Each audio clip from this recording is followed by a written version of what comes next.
says you got here just in the nick of time. What does that make us? Big damn heroes, sir.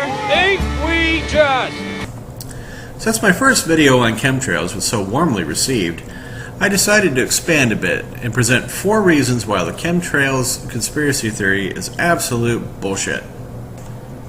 The number 1 reason: healthy pilots, flight attendants, and ground crew. While it's widely believed that those of us who work in aviation are underworked and overpaid, the fact is that we spend hundreds of hours a year at high altitudes where these chemicals are supposed to be being deployed. If chemtrails existed, we would be breathing these poisons at much higher concentrations than people on the ground. In fact, because the pressurization systems concentrate the ambient air outside the aircraft, the concentration should be hundreds, if not millions of times higher than it would be on the ground. Therefore, after years of exposure, you would expect the effects to reflect on the health statistics of aviation professionals. However, we find the opposite is true.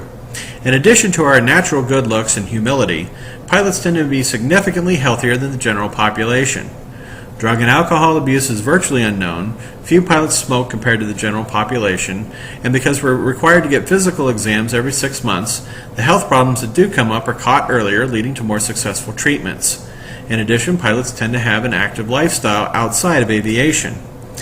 As aviation professionals age, we're no more likely than the general population to develop cancer, despite the fact that our higher altitude work environments lead us to more radiation exposure, and the fact that we work around complex machines with numerous hazardous materials such as oil, fuel, de-icing chemicals, and so on. So, chemtrails cannot be real for the simple fact that the people who would have the highest exposures show the least effects. Reason number 2. No space on the aircraft to hide the chemicals.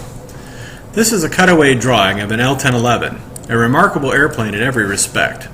As you can see, every square inch of the inside is accounted for.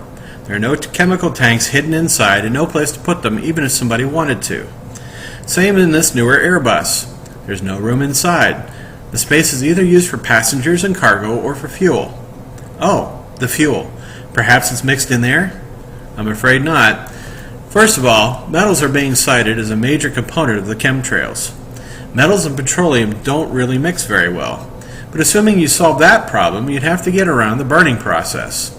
The combustion would liberate the metals from the fuel, and as a result, the inside of the engine would become hopelessly coated with an increasing concentration of metals. The same would be true of non-metallic contaminants in the fuel.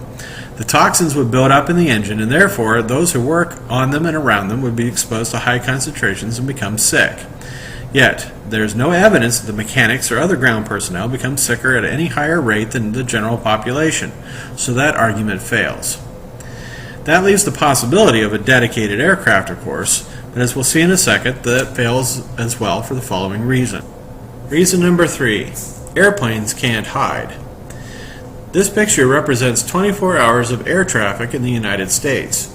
It's a fact that every single aircraft operating above 18,000 feet in the United States and lower in other parts of the world are required to be on a flight plan and under the direct control of air traffic control. There are 5,500 daily flights in the New York area alone, 2 million in a year. The recent debacle with the Northwest Airlines pilots using their computers illustrates what can happen when an aircraft loses contact with air traffic control. Anyone can go to websites such as FlightAware or Flight Tracker and enter a bit of information and actually see the aircraft's actual location, but also a history of its activity for the past few weeks or even months. If you care to audit all these flights, you can trace every single aircraft capable of operating at high altitudes. Except for military, right? Well, when operating outside of special military zones, the military aircraft are required to be under the control of civilian controllers. While it's true that military flight plan information is not generally available and quite often classified, this doesn't mean that they're out spraying chemicals, as we shall see. The suggestion that they are is simply ridiculous. Reason number 4. Not enough military aircraft. The U.S. Air Force has around 5,500 aircraft on active status. Of these, 2,100 or so are single-seat fighter-type aircraft, which can be immediately dismissed because of their small size and distinctive shapes. Another 172 are strategic bombers, whose design would immediately give them away as well. So out of the remaining aircraft, 568 are variations of the C-130 Hercules, which cannot operate at altitudes high enough to be consistent with the myth. Then there are 185 to 205 C-17s and 111 C-5 Galaxies, their bigger cousins. These heavy lift aircraft are immediately recognizable by their high wing design. This still leaves a large number of airline-style aircraft, the bulk of which are variations of the Boeing 707. These are four-engine airliners to be sure, but they sport distinctive paint schemes and external equipment such as the tail booms on the KC-135 in the picture, or radomes such as the E-3A Sentry AWACS aircraft, also in the photograph. The majority of these airplanes are in some stage of deployment in support of the war effort anyway and unavailable for domestic operations. There are 85 KC-10 tankers, the military version of the DC-10, which again are given away by their distinctive tail boom. There are a few 757s and 737s, but these are VIP transports whose paint scheme gives them away as well. And then of course there are the two 747s that belong to the big guy in the White House. This still leaves another 1,500 aircraft. However, these are small training aircraft, small low-altitude cargo transports, and unmanned drones, that all of which can be ruled out as being inconsistent with the myth.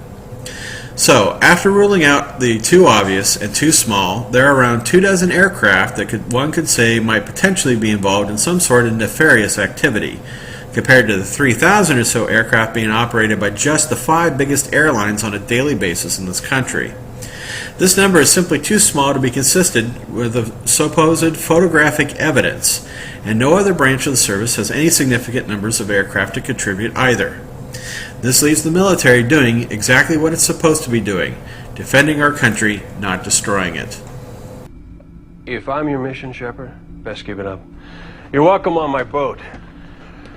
God ain't.